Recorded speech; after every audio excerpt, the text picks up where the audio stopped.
I'm James Elden. And I'm Abby Relic. And this is... Most Compatible? I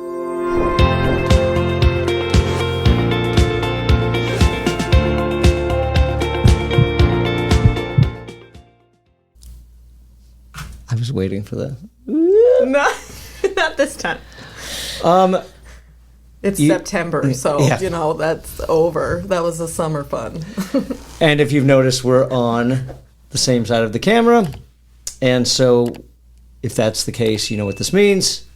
We have a guest. Our guest today is an old friend of mine. She's an actress, producer, director, Los Angeles based. She pretty much grew up in Los Angeles and has quite a few opinions about dating in the 21st century and expectations. Ladies and gentlemen, please welcome Roxanne Jaeckel.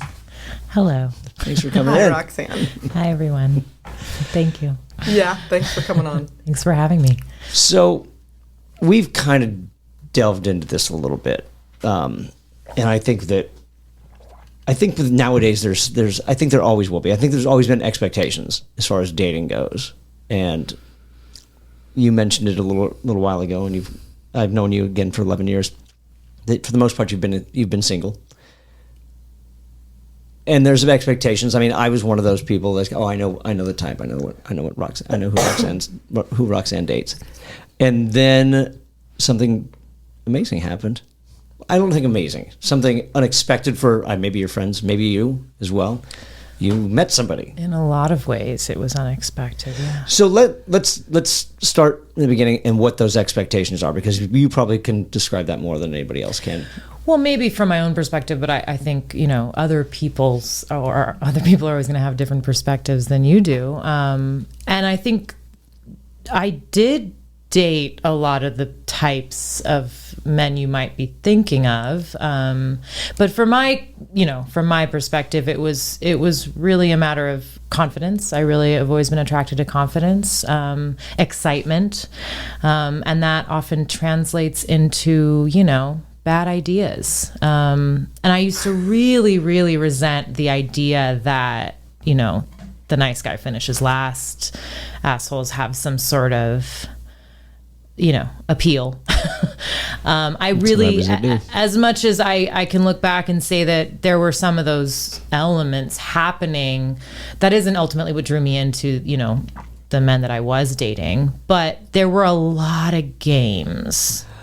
Let me ask you this first, because I could be wrong, so I just want to make sure that I'm correct when I say this. You, for the most part, are Southern California native. You grew up in SoCal, right? Yeah. Orange County, yeah. LA. I was born in Los Angeles, yeah, and I lived in Florida for like a couple of years. So do you think those expectations are more based because of LA, whereas like if you lived somewhere else, those expectations wouldn't have come into play? Yes. Well, yeah, I do. And that's another sort of assumption I always resisted was that, it's so hard to date in LA. I thought that was such an easy out.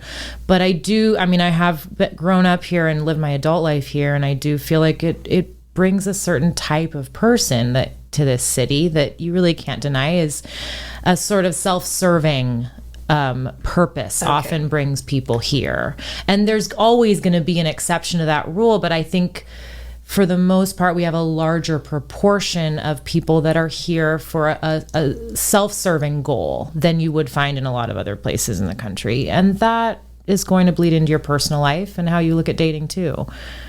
So that self-serving goal, jump in here, please. I don't want to No, you go. Bogart this. Go. I want to. The self-servingness is that in regards to relationships, or is that just in regards to the nature of Hollywood and the business? Yeah, it doesn't start out that way. I think it's Hollywood and the business, but music, any. I think it's not just acting or Hollywood, but people that come to LA are chasing a dream of sorts. A lot of them. Again, not everyone. There's always an exception, but it's a large proportion here that are seeking something, that makes them special. Right. And that is going to affect how you see yourself, how you see others, and definitely how you date and what you think is important to you. So was that the expectation that everyone was putting on you, or what is the expectation that everyone's going to be kind of self-centered? Was that? It's hard for me to, I mean, because I think the expectation came from everyone else. Right. I used to think that I had missed, like, I was the kind of person that I should have fallen in love with my best friend in middle school, and I kind of like missed that opportunity, and then ended up just being single in my 20s and have never had the experience of having that relationship, of being intimate with a man, you know, on a emotional way. Right. And that really made me feel like the other more and more and more and more, to where I was always the single girl. And, you know, we all learn about the power of attraction. And I was listening to another podcast you guys did about, you know, sort of self-perpetuating the way that you see yourself and what your, you know, so-called problems might be. And I think that really became my story that I told myself, and that other people told, was that I was single, I was having fun, I liked to go out, and I think there might have been physical expectations too, that maybe, James, I don't know, I'd feel more comfortable if you spoke to what there might have been expectations in that regard. But for myself, I always saw myself as being someone that did not attract people that wanted a relationship. Ah, gotcha. Where do you think that stems from? Because I mean, I can't say that. I suppose that I always perceived that as that it was something you never really wanted. Yeah, I didn't for a long time. I didn't, but I also think when I started going to therapy for this, because I was like, this is weird. Like, I can't find a boyfriend. I started to think that it really was, I was attracted to unavailable people, specifically emotionally unavailable, sometimes, you know, in relationships, because I was unavailable, because I didn't want to have to be available. I'd never done it, and it scared me. Okay, but I was like this too. Like, all in my 20s, I was like, how come all these guys, like, I can't get a boyfriend? Like, it's like I would like one type and they wouldn't like me back, or somebody else would like me and I wouldn't like them. But the truth was, you're just like being with yourself, right? Yeah. Like, I still liked being with myself. Oh, I definitely, yes. Yeah. That's true. I thank God. Right. You know? And I think that ultimately is a great formative part of our lives, to be in a good relationship. We all know that, you know, you really do have to be a full person and comfortable with who you are in order to contribute to a healthy relationship. But there was something else going on. I do think a lot of it was definitely the type of men I was going after. I think there's a subconscious way that we date. Yes. And there's a conscious way. And my subconscious was unable to fathom dating someone that was really, you know, looking for a relationship. And in fact, when they would start to pursue me in a genuine way, I would get turned off. Right. Okay. So do you think that was because it started too fast, because you weren't, there was no, not agenda is not the right word, there was no plan, so like things happened too fast where it's like, well, there was no pursuit, and now that you want it, like, well, we skipped all that stuff, all that goodness. Yeah, that has to be part of it. I definitely love the pursuit. To be honest, I don't know all the answers either. You know, yeah. I thought when I did end up in a relationship that I'd be able to look back and think, oh, okay, that's what I was doing wrong. And in some ways I know that, but in some ways, and I said this to you when we talked about it previously, you know, there's also sort of an intangible element to who we end up falling for. But I can say with certainty I wouldn't have even let it get that far if I had met this person 5 years before, you know, because he just was so genuine. I think, speaking of what you're saying, yeah, there was no chase, there was no mystery. So agreed. I think that's one of the issues that we have in this day and age right now. And you said something interesting. I think that the apps take that away from us. They take away the mystery. Yeah, definitely. So the question that I have for you, well, no, not the question. You mentioned something very interesting. Have you ever been on the apps at all, ever? Yeah, very little. I was on OkCupid for a little bit, for like maybe a couple months. And I messaged a few people and I made plans with one guy who ended up bailing like an hour before. Way to go, guys. Way to go.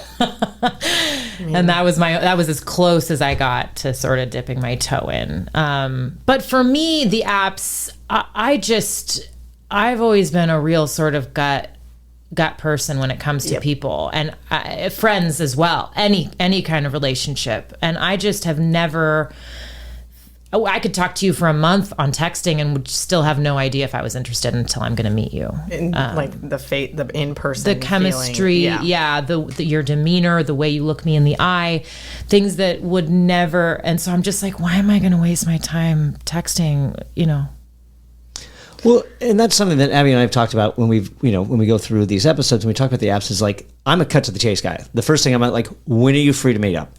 Because I'm not going to know this banter. But here's the other problem. Whoa! I don't want to meet someone I've never met. I would have plans to go on dates, and I would just be praying the guy would cancel, because the idea of spending an evening with someone that I'm not sure how I feel about you yet was like torture. Right. So I'd end up dating people I worked with all the time because I had to get to know them first. So on that note, with the guy that flaked, did you still have that mentality? Were you still hoping that he was going to flake in that? No, at that point in time? No, that guy, I had a good feeling about him. To be honest, he was attractive. I was immediately attracted to his picture.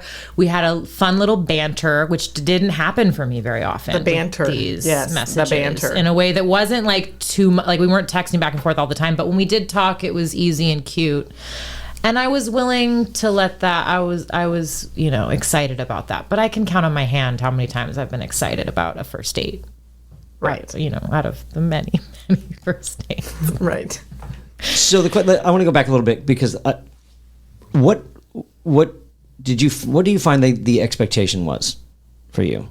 Whether that's from friends, from society. I think there's a difference. Like, my own expectation is different from other people's. 100%. I felt that other people, because I had waited so long to take anybody really seriously, and there had been, of course, men that, were interested in me, and like I say, I just would lose interest. So what's it going to take, Roxanne, And so I think there was an expectation that he was going to be, this man among men of sorts. Like, what am I waiting for? Your expectation or other people. Okay. That's other people's. That started to build, and maybe I'm wrong about that, but it just felt like, well, if I've waited this long, if I've said no to all these, really great people, I must be waiting for something out of this world. Like big and like, the when I really man. wasn't. I just wanted it to click, and it never did. What? I love that. That's because it is like, there's so many factors in why you are with somebody. So it is like, there's so many things to click. So yes, basically what I'm hearing is you were unwilling to like settle for something not clicking. Yeah. Yes. And I do have to say that's true. I mean, I remember thinking, well, I could have dated that person and it would have been fine. But I never, that sounds awful to me. Yeah. Because again, I'd rather be alone. I always felt like I'd rather be alone than be with someone that was fine. Where it was just. And a lot of people, I have to say, and this is, I hope, I don't want it to sound, looking down, but I think a lot of relationships are like that. That people would rather be with someone than be alone. And that's how that's what comes out of. That's a thing. Because I think that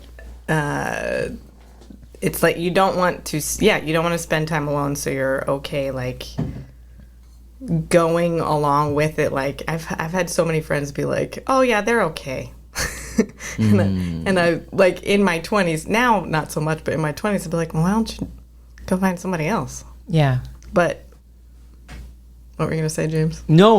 Well, I get that. I think the question I have now at this point is what is the type that you found that your friends expected you to date? what's the type of guy that they pictured you with, that you may have attracted previously before falling into this relationship? Right. These are not the people they wanted me to be with. You're saying like the people that I had sort of built a track record of. Sure. Maybe. Or I mean, I look at you and I'm like, okay, I know what kind of guy she dates. Why don't you just say it already? You've been beating around the bush.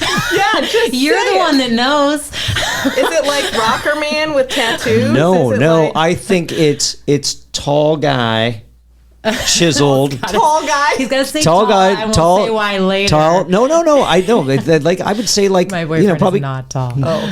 I would say probably 5'11", 6'2", 5'11", I was 6'2". always into tall for sure. Yeah. Chiseled, probably athletic. I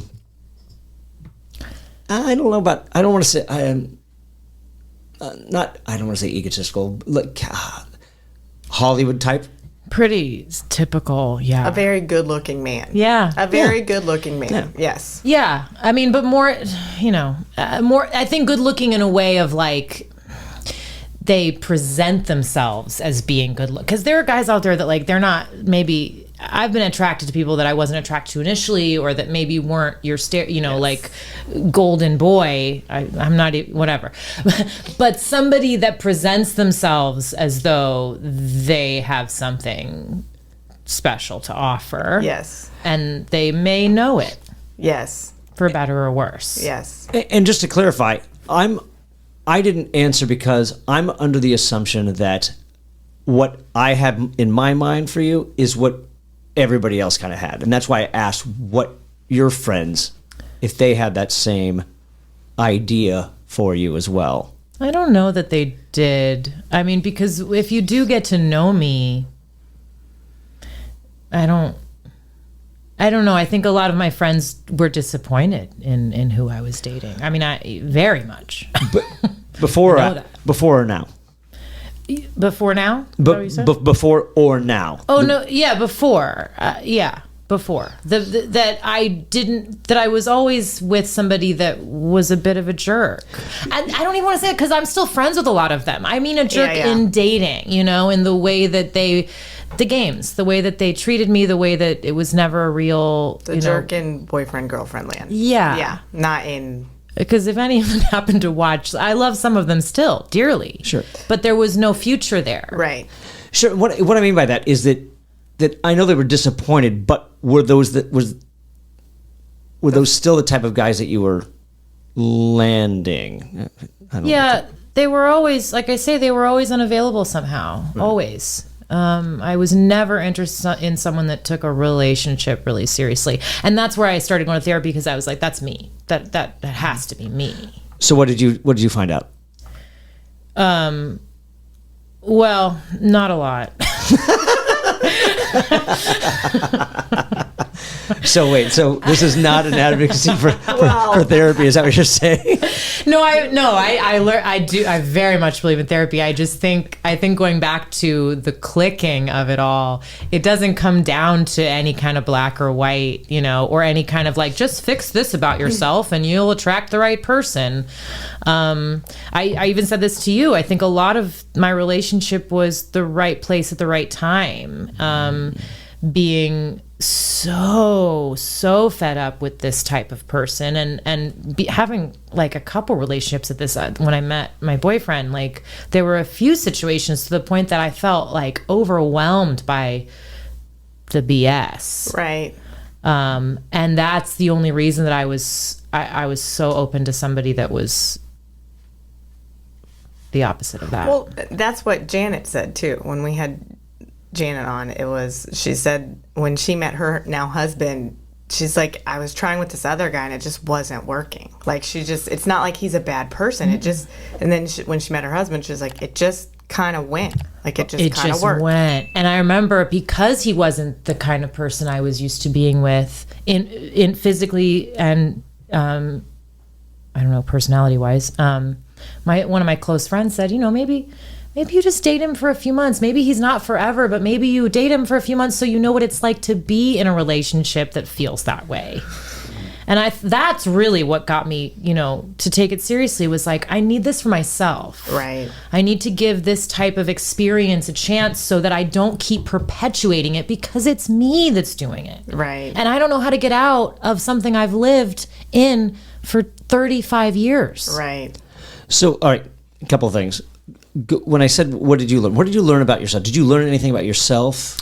Well, just what I just said was Okay. a big thing, was that, look, I couldn't figure out exactly how to change it, but I knew it was up to me to change something. I knew that I was attracting unavailable men. Like, that was the word I kept thinking. Unavailable, either in a relationship or unwilling to be in a relationship. And go ahead, Jane. No, I wanted to see it. And I'm like, oh, wait, hang on. Ding, ding, ding. So, in a relationship, how does that work? How did that, like, and how? You mean the dude was already in a relationship? No, I mean, I get that, but it's just like, What do you mean? what? Yeah. How did you how did you find yourself in that situation, and why did you let yourself fall deeper into it? Well, And how do you prevent it for anybody else who might be out there who's, to see those signs? Like, I mean, hey, yeah. Well, it's a deep question. There's a lot of parts to it. That's a lot. Yeah. I mean, Okay. because I think, like I say, I understood that I had the easy job in that situation. Again, I don't have to give too much of anything. And it was the chase, and it was dangerous. And it feels so terrible to talk about it, though. You don't have to. No, it's not like I'm unwilling. It's more like, it's something I'm ashamed of. But I understand it pretty clearly because at the time, I was going to therapy, and I was thinking, like, I can think of one person in particular. We were in acting class together, and so we were forced to spend intimate time. And we did this scene for months, and he would say he fell in love with me too. I mean, it was a relationship that felt very much equal. And he just happened to be in a relationship that he probably wasn't happy in. did you find you were in love with him, or were you guys in love with each other's characters? Oh no, I was in love with him from the minute I saw him. I mean, it was over for me. Over. It was over. And then he wasn't the only one too, because then I found myself that just brought up memories of other times that I had, for one reason, either through work or through acting, you're forced to spend time with somebody that develops an intimate relationship, and they are in a situation that they ultimately want out of and are too cowardly to do it the right way. And a lot of people do end relationships by being with somebody, sleeping with somebody else, cheating. Yeah. And I just maybe was the easy way out for them. And I'm not saying that. I've definitely been in the same situation. Perpetrator. God, that sounds so dirty. Wait, what? Perpetrator. Oh, okay. But I've Yeah, people cheat. Yeah. People cheat. People and cheat. people are the cheaties. Yeah. Or what, And I guess what I was really kind of curious about as well, did you go in hopes of, because I know that some people do when they find themselves in those situations, they become hopeful that they'll be the winner, and that at the end of the day they'll be with you. Was that ever the case, or was like, that's okay, this is fun and I'm enjoying it and it doesn't matter where it goes? Right. That's a good question. Because I think, like I say, as on an unconscious level, it was the fact that they were unavailable that made me feel safe. Right. Being myself and opening up and allowing an intimacy was because they were unavailable. It had to be there. But because I'm a feeling person, and ultimately I did want a relationship, I just didn't know how the hell to go about it.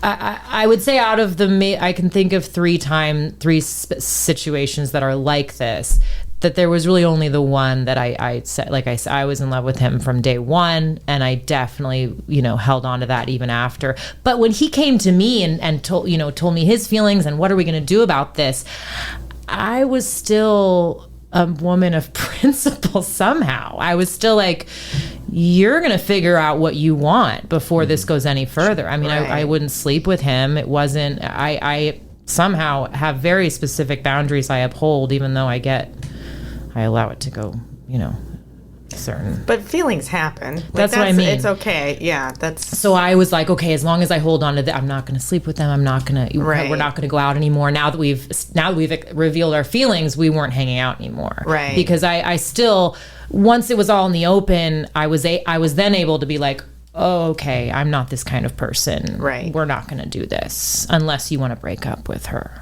Right. When it comes to availability, are we talking about just like unavailable in the aspects like you're involved with somebody, or is there another aspect of unavailability that you were experiencing as well? And can we what does that look like, and what does that? Let's unpack that. Let's unpack that. There's multiple ways to be unavailable. It really is. That's Sure. If so, when your experience, what did you find that you were experiencing in that regard? Well, there's a couple I could touch on. I'll go with the most recent, the one that I was in two situations, like I say, when I met my boyfriend, and the one that I think really propelled me was somebody who, again, I worked with, and would tell me openly how much he was in love with me, and I was the most important person, and everything you could possibly want to hear from someone, but was unwilling to commit. He would say he's a cheater, which was true given his track record. Again, it's like the stories we tell.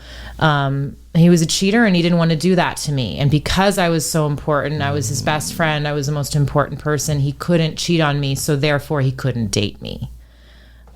Isn't that a mind? Yeah, that is a mind fuck. I'll say it for you.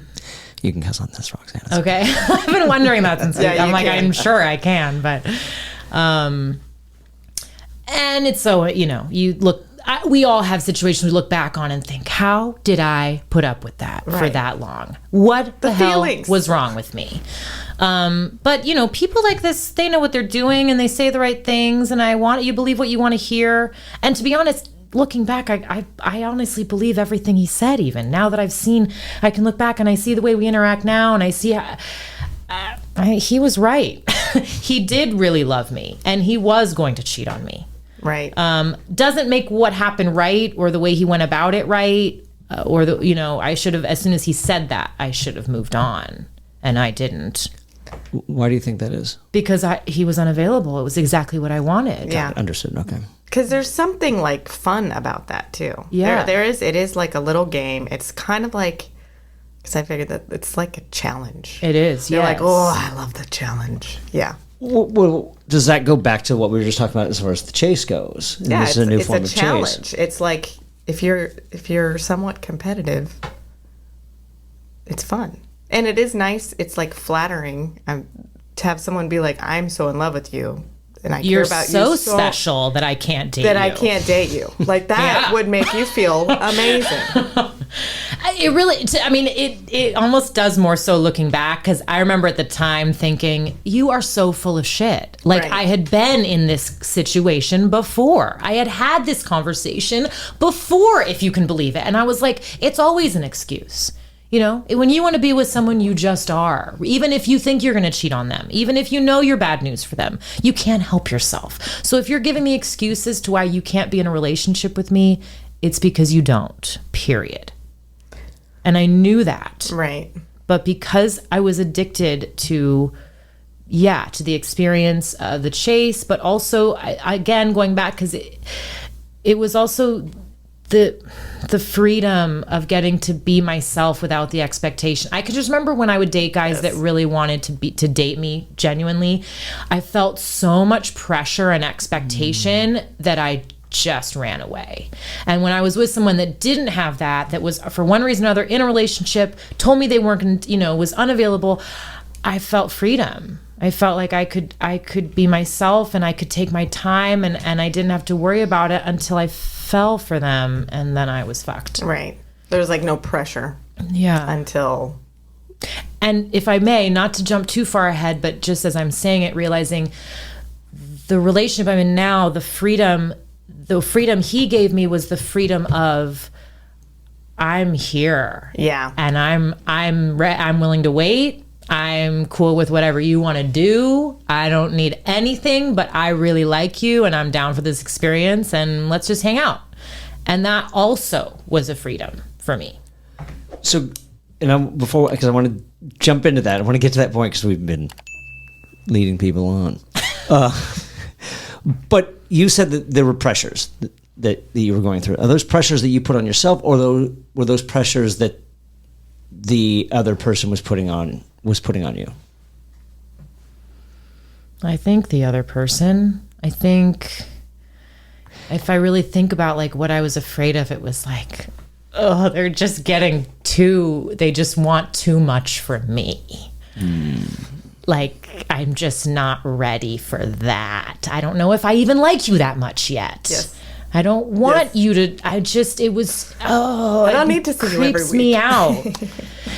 And going back to now, when my current boyfriend was starting to really like me, and he asked our mutual friend, like, what do I do? What do I do? Should I lay off? You know, should I try to play it cool? And I tell this girl to this day, she told him not to play it cool. And thank God. Because you'd think, this is where I even get confused. You'd think that that's really what I needed, but not always. There is another way of giving someone that freedom. But like I heard you say on the other podcast, someone gave you advice, to not respond to somebody or to give them, Right. I hate that shit. The no response. The taking the time, the let's wait to text her back, or let's not call. Like I just want to get to the fucking truth, Right. And even if the truth is like it was for him, I really, really like you, but I'm not gonna pressure you. Like I'm just gonna be here. I'm gonna lay everything out on the table, and it's all up to you. Which, as I'm saying, is like it's kind of a little much to expect from someone, but it's all up to you. Do you? So obviously, I'm gonna throw this out. Obviously, that 3-day rule is out the window for you. Yes. That's what I would find so refreshing is somebody those are rules, those are games, and it's like we all know them. So when you're playing them, you're not interesting, or it's not something I haven't experienced yet. It's exactly what I've already experienced every time. Yes. So do something else. Yes. Or just be honest and Even genuine. That's what I mean. Even if it is 3 days. Even if it's totally. Even if it's 3 days, or if it's when I got home from the date and you're like, I had such a great time with you. That wouldn't scare me with the right person. And if it wasn't like super crazy aggressive, it was just a simple, honest remark. Perfect. How Right. refreshing. Right. So it's not so black and white, these things, as like, give me space, don't come on too strong. It's not necessarily that. It's the manner in which you do it. And it's also about a connection you just have or you don't. Right. So let's jump in. Let's talk about how this. It's not a process. The experience. How did it begin and how did it progress? Well, sadly, we did work together. So that didn't change. But that's obviously, like I say, that was something I needed. I needed the freedom to get to know someone without pressure. And so we did hang out several times after work as just friends. And he would say himself, he never thought he had a chance with me, And going back to expectations, world expectations, I kind of thought the same thing. I thought there's not really much of a chance here. He's shorter than me. He's very unassuming. He's just a really genuine, nice guy. And I thought, we were able to hang out socially and not have to worry about, is something going to happen? Like, Right. it was genuinely just hanging out. But I think I told you this, James. I remember the moment. It was like maybe the second time we had hung out and we were sharing our past experiences of dating and things that went wrong. And I remember thinking, coming off of these two men that were still very much in my life, what would it be like to date somebody like this? I've never done it. Someone that is just exactly who they say they are and wants to be kind to me. What would that be like? Just letting my mind go that way was the first time that had ever happened. And that maybe this is your question, but like that's also therapy work. That's also like, I don't deserve that. And where does that come from? Yeah. Right. So the question all right, you're in that moment, you're like, okay, what would this be like? But when did is that the same time that spark hit? Or when did that? No, I don't know. And I think the spark was really slow growing for me, not for him. I mean, he said he liked me from day one, and told his friends that I was his dream girl, just like what you want to hear. Yeah. But I've also, in my past, especially before I, got into LA in my 20s, when I was still in college, was still very much attracted to people that I wasn't attracted to at first. I had several experiences like that where I just let things be open and available, and I became friends with someone, and then something sparked a few months into a friendship that I thought I'd never seen that person before. And I think having that experience left me open to it as I move forward, that it's possible that I'll develop feelings for someone. But I do remember he came in one time on his off day, and he was wearing like regular clothes, and he had a cool style and swagger to him. And I thought, am I attracted to him? Yeah. Wait, he's kind of cute. It's funny. I don't know if, Abby, I don't know if you've ever been in that situation, because there's certain times I'm like, when you ask that question, because I've been in that question, I'm like, wait, I can't, is she attractive? I can't tell. And usually if you ask that question, yeah. So I just had a conversation with my friend about this, and it's like, you meet people and like some people you're like, I know that you're a friend, like I know. And then some people are a big ambiguous question mark until you decide like, oh, I kind of like you, or oh no, never. Like, yeah, there's the question mark exists, and it's like this big blob, and then all of a sudden it's like you see the face, and you're like, oh yeah, I like you. Yeah, and that's kind of a fun moment because you know that it's based on a lot more.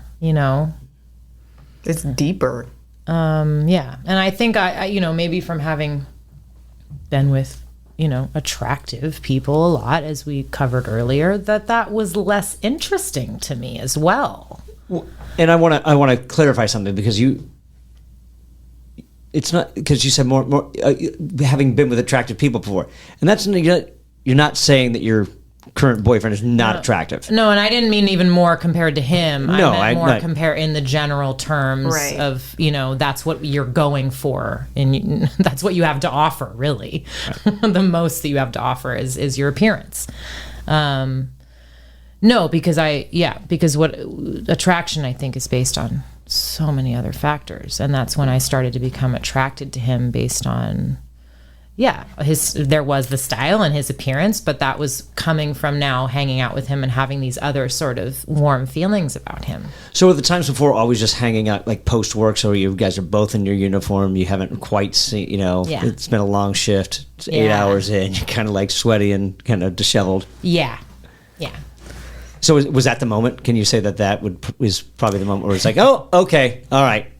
That came out of nowhere. It's so funny that we want to pinpoint a moment, because I thought about this coming over here too. When we were dating, my stepmom was like, so when did you know? Or like, did you know? And I was like, I don't really know what you mean. She's like, she remembered dating my dad, and she's like, I knew from the second date that this was the guy for me. And interesting. I'm not that kind of person at all. Like, no. I'm just not at all. I don't, and I think that moment does exist in reality for people, but it's often based on lust and excitement and drama and what have you. And those things can be real in the moment, but they don't always equate to, a relationship. And so for me, there were many moments. There were many moments of both logic and also, that sort of that intangible feeling.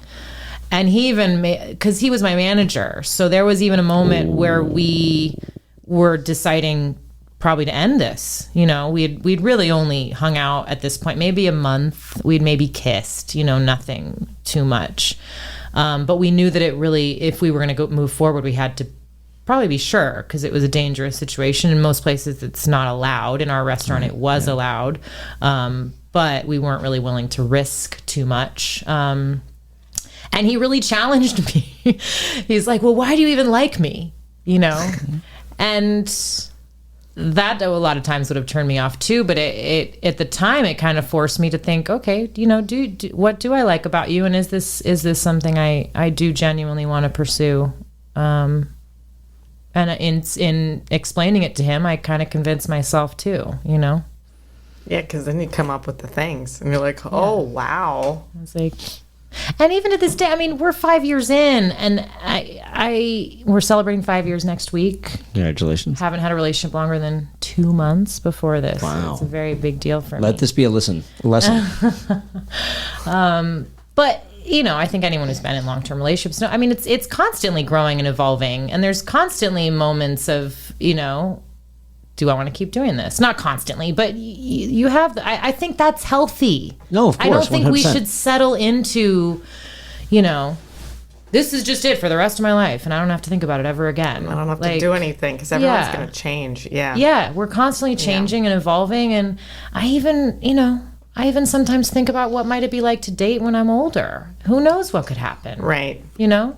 And I think a lot of people would see that as being, you know, somehow that I'm like setting myself up for failure. But I think I've always been this way. I'm just very practical about that. Has it been all sunshine and rainbows? No. There's a lot of growing pains in the beginning. It's better now, which I think is not what I would have expected, because most people get into complacency and things get, you know, boring the longer. And there's something to be said for, you know, there's aspects that are expected. But the first couple of years, you're battling each other's insecurities and flight or fight response. Mm-hmm. And you're also learning how to fight. Right. Which is a huge deal. Learning buttons, learning what really sends him off. When I really could have just missed that one phrase and this would have gone in a different direction. Is that are those buttons to learn to avoid or to use to your advantage? James. That's a legitimate question, because people do it. They'll I'm gonna put this one right here and save that because I'm gonna need it later. No. No. I think if you care about somebody, you want to try to avoid them. You want to learn how to not push their buttons so you can get to the bottom. I know, but people fight like children. I know. And I mean, I wish he was here to like say his side, because I feel like he's not going to agree with everything I say, because it's always different the way you see things. But we don't fight the same way. And I can honestly say I don't really raise my voice a lot when I'm fighting. I fight, and he would say I'm more manipulative. I fight in ways that are, you know, to make him feel a certain way, make him feel belittled, or I can be condescending. I know that for sure. But I have no interest in pushing his buttons. I have no interest in seeing that anger go from we're having an argument to yelling at me. I cannot stand being yelled at. So I can say with absolute certainty, I have no interest in pushing those buttons.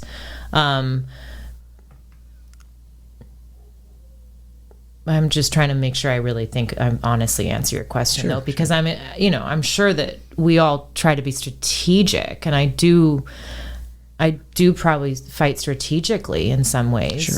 No, go ahead. No, you go. No, I was just going to say, and we've touched on it. I think we've touched on it in the episodes. It's like, you know, in my past relationship, marriage, like it was brutal. It was like she went for the jugular.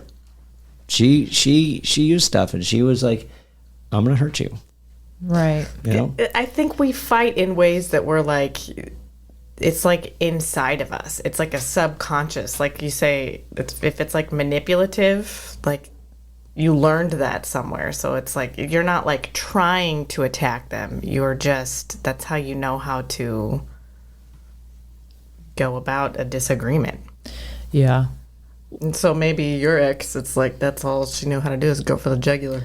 Yeah. Well, I think as well, it was like, I think depends on what the purpose of the fight, not the purpose of the fight, what the goal is. Because if the goal is to win, that's one thing. If the goal is like, let's make this, let's come to an agreement, let's, Yeah. compromise or whatever, then that's different. I mean, I can say he that's one of the things that's changed, is that he would go for the jugular in the beginning, and I let it be known after the first few times that like that was, if there's anything that's going to break me, it's that. If you ever speak to me that way again, like I won't be able to continue this relationship with you. I cannot. So we all have limits, and again, that's going back to, we all fight differently. And I think a lot of people do fight for the jugular, or they fight based on their own insecurities, based on what people have said to them in the past, based on what they think. And he would always say that, when I would say, why are you yelling at me? Why are you yelling at me? This is how everybody fights. This is how my parents fought. Right. When I grew up, my parents were always yelling. And then he lived with a married couple. They were always yelling at each other. Well, that's your experience, and it's not mine. I never heard my dad and my stepmom yell at each other. And I think it's possible to grow and to be an adult and to establish what you want in your life. And maybe that's different than what your parents had. And that was our big growing in the first few years, was not only do I not want that, I actually won't accept it. Like, I will not continue in this relationship if you fight like this. And we still struggle with that, because it's hard to break someone of, Sure. who. It's hard to change. Yeah. So we're 5 years in. I feel like she was going to say something else. Go. Yeah. Well, I think it's like, it's we all change a little bit. It's hard to change, but it's like you both still come to the table, right? Like you both still are like, hey, I'm in this. That's ultimately like kind of the most important part, right? Is and that's that's something I've really learned. I kind of believed even before the relationship, but has been solidified, is honestly one of the most, if not most important quality, is that you both still want to try, right?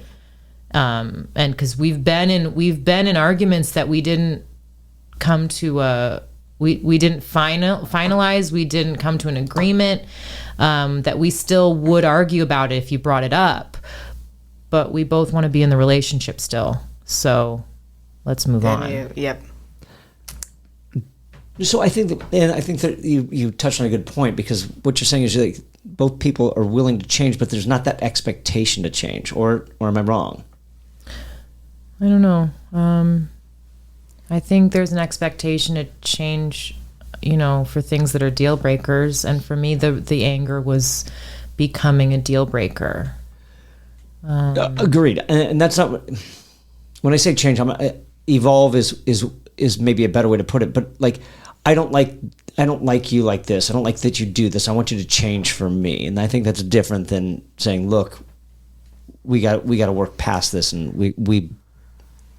Yeah. Maybe evolves the better question. Yeah, I think what you just said, I don't like this about you. I want you to, like that. That comes up in little ways but I would never, like, I kind of just let it, like, I bring things up that I think, like you say, are evolving, as far as like being more focused on health. Let's drink less together. It'd be nice if you established a workout regimen of sorts. These are all things that are positive. I think we can all agree, that your partner should want what's best for you. But when I don't see a lot of, it goes both ways though, because I do see some movement. I talk to a lot of people that are dating or in relationships that, bring something up that's bothering them, and their partner just disregards, or here's what they're saying, but then the next week there's just no movement, no consideration. And I do think, regardless of how much you hold on to what, to who you are and what's important, you have to care what the other person wants. You have to try a little bit. And I do see him hear me, and I do see him make small adjustments, and that's more than enough. That's everything to me. Because you care about each other, so you're still in the relationship. Like, you want to come to the table to try something, even if, I'm doing the proverbial you, but like it's like you want to come, you want to try, you do your best. It's not going to change like overnight, and it might not change as much as you would hope, but something happens. Yeah. Yeah, they consider your feelings. I mean, that's ultimately what it is, you know. And I'm certainly not talking about like idiosyncrasies like, hey, leaving the toilet seat up and things like that. I mean, those are things that should change anyways. Put your seat down, gentlemen. Don't leave it up. I never cared about that. Really? No, Oh, it drives me nuts. Because it's so easy. It's like one... It is easy. That's why you guys should do it. That's why I'm like, I'll just put it down. Yeah, it's funny. There are little things like that. Like I always joke that he'll put the trash next to the trash can, right? You know, and never in. And that's something that hasn't changed, and we just laugh about it. Right. And that's not a deal breaker for me, you know. But the thing about health, the thing about like our lifestyles, you know, moving in a similar direction, has to be important to you, you know, if it's important to me. Well, I think that's a good point as well, because what you're saying, or what I'm hearing, is that you're doing something that is beneficial for him. It's because you care about him, not because it's something that I want you to do for me. Right. It comes from a concern for that person rather than like, I don't like that you do this. You need to change it. Right. Yeah. It's not controlling. It's more for the greater good. Yeah. I was going to say, even the way you approach things is huge. I mean, if somebody ever said that to me, it's like, what kind of relationship is this? You know, like you don't demand of somebody, you know, it's the conversation. It has to be a conversation about why, and you know why it matters to me, and feeling heard. How does that communication work? Are you just do you let it fester before you bring it up, or do you just nip it in the bud right away? It's like, hey, real quick, I need to get this off my chest. I'm pretty sure I bring up everything always, and he doesn't. I think a lot of that comes from acting. A lot of it just from being in acting class and from kind of studying not only yourself but human nature in general, and discussing it, you know, ad nauseum. It becomes, and that's the wrong word because I love it. It's my favorite thing. But discussing human nature as an actor means that when you discuss it in your life, it feels normal to me. It does not feel normal to him. I definitely have to push a bit to get him to tell me what he's thinking or tell me what his perspective is, but I have no problem pushing it until he does. You know, I do think that's a really big point, though, is the fact that like I'm not really afraid to bring anything up. I'm not really afraid to talk about anything. I think that's pretty important to me, you know, in a relationship, that like I can be honest about anything that's on my mind.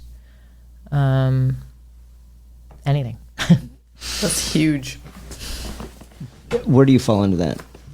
What do you mean? As far as like, do you is it easy for you to bring things up, or do you? It depends. I think I tend to fester for a little while, but yeah.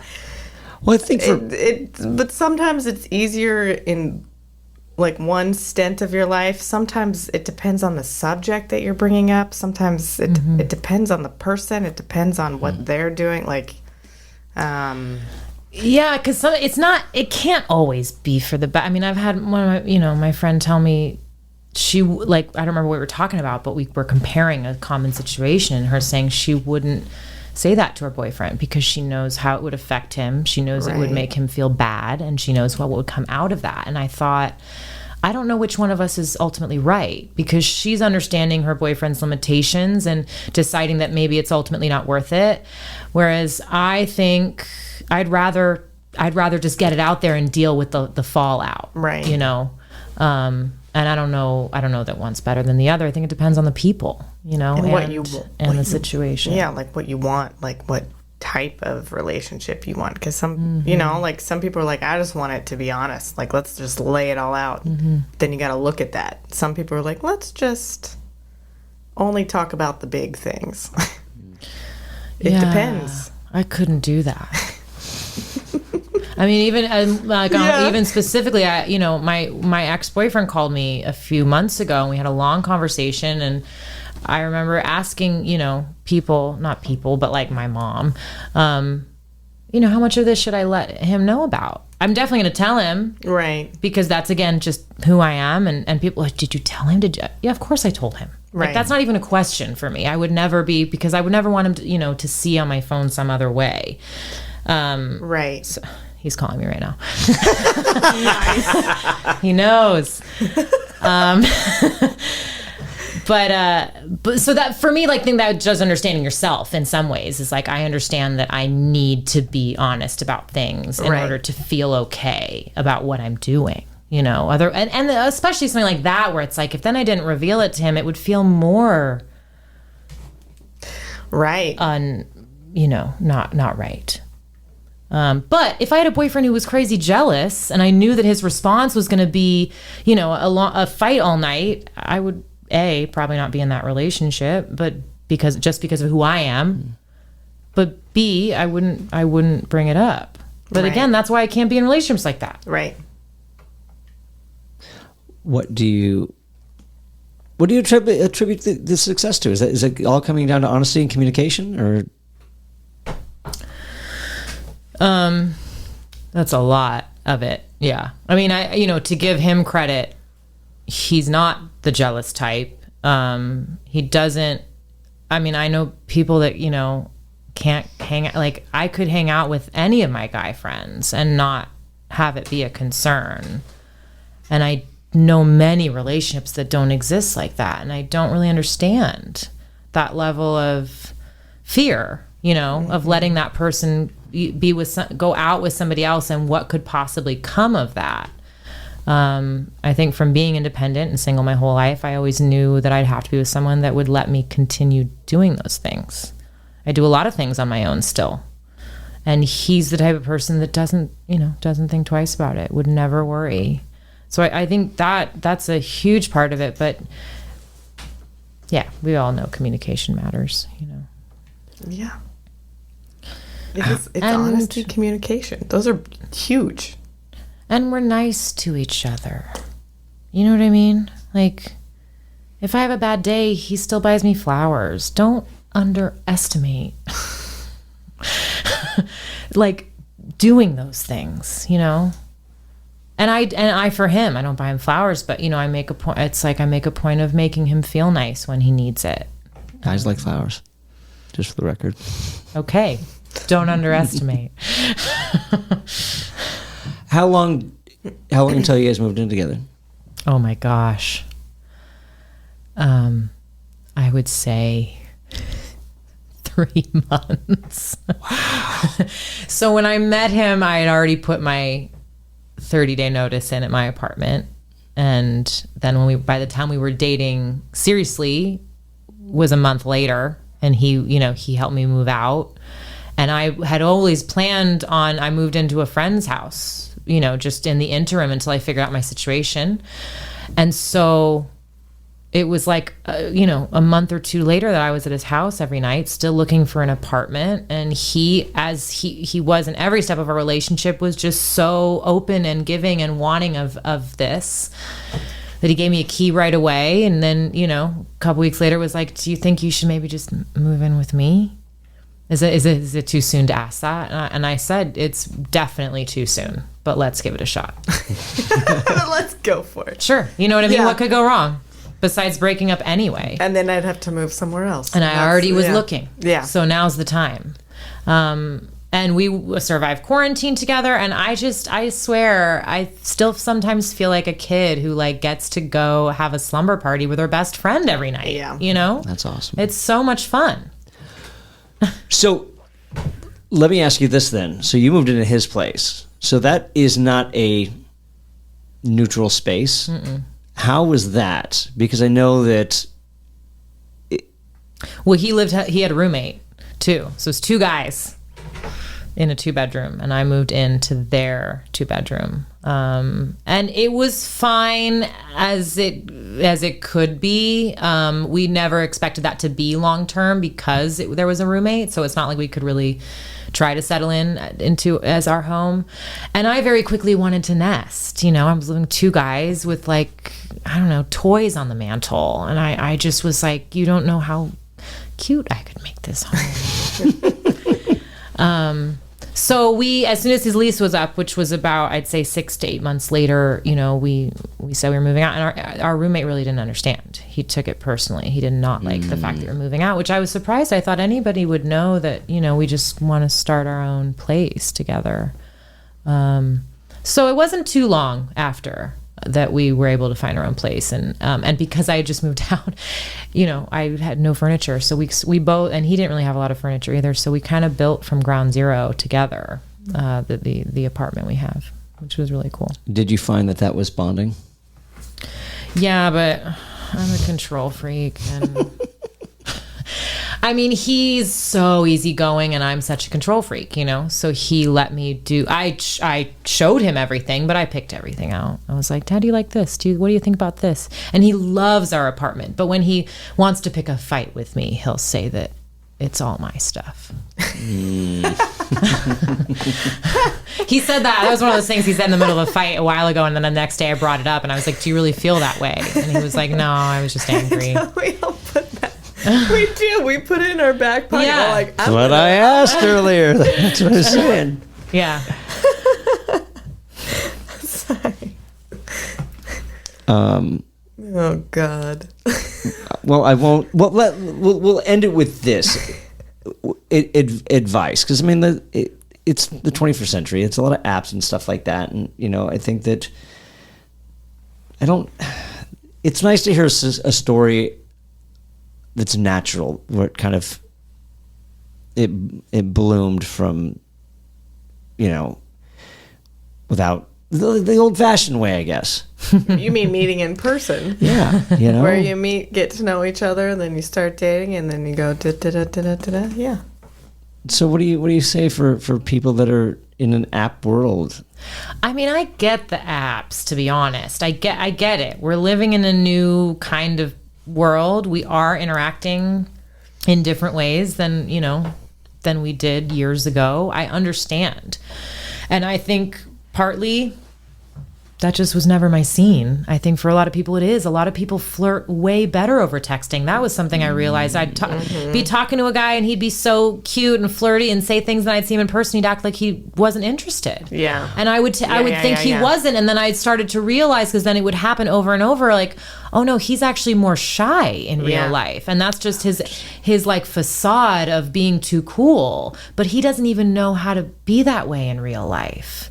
So I do get that there's a place for it for people that feel better doing it that way, that can really interact in a different way, through not face to face. But I would say the rules still apply once you get started. Once you're really dating the person, don't play games if you really like them. What are you afraid of? I think we're all so afraid. That was my big thing, was like, why am I being so guarded? Why am I not, what am I so afraid of? And I finally realized that, being open and vulnerable is actually way more powerful. Mm-hmm. And if you can just, put yourself out there, let them know who you are, what you have to offer, what you want. If it's a relationship, fine. I mean, you don't have to say that, use tact.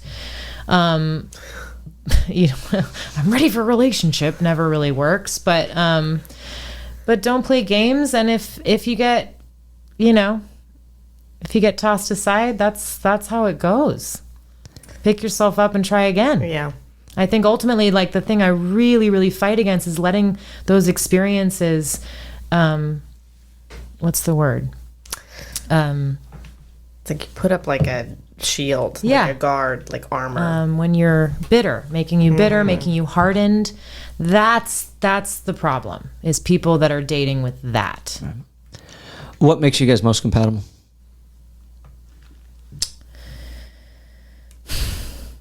That's interesting. There's a lot that we're not compatible on. But I think what makes us most compatible in one regard is like again being kind to each other. We're both interested in being kind to each other, and we like to do this. Like we like to watch movies. He goes to plays with me. He's not an artist himself, but he likes the arts. We have great conversations. But I just really think it comes down to kindness and communication. Mm-hmm. Because again, the longer you get to know someone, the more you realize the things that aren't the same. Right. And that's fine. Do you find that that's what makes you guys compatible? Is that you're so different? In some ways. We would bring balance to each other. Yeah, there's definite balance there.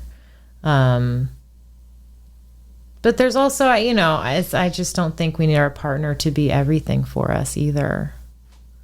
There are conversations I'm still going to have with my girlfriends or with other men even. I come to him for companionship and love and comfort. And he is my best friend. I think that, that's a cliche for a reason. That's a good place to leave it. I love that. I feel like I didn't let you guys talk at all. No, this is not about us. It's about you're supposed to do the talking. It's about you. Good. Yeah, that's what you're supposed to talk. Roxanne, thanks for coming on Most Compatible. Yeah, Thank thanks. you, That guys. was awesome. Thank you for tuning into this episode of Most Compatible. Again, smash that like button, subscribe to the channel, leave a comment down below, and share this channel with a friend. If you're listening to us on your favorite podcast platform, be sure to leave a 5-star review and subscribe to the channel. Good job, James. How dare you. See you guys in 2 weeks.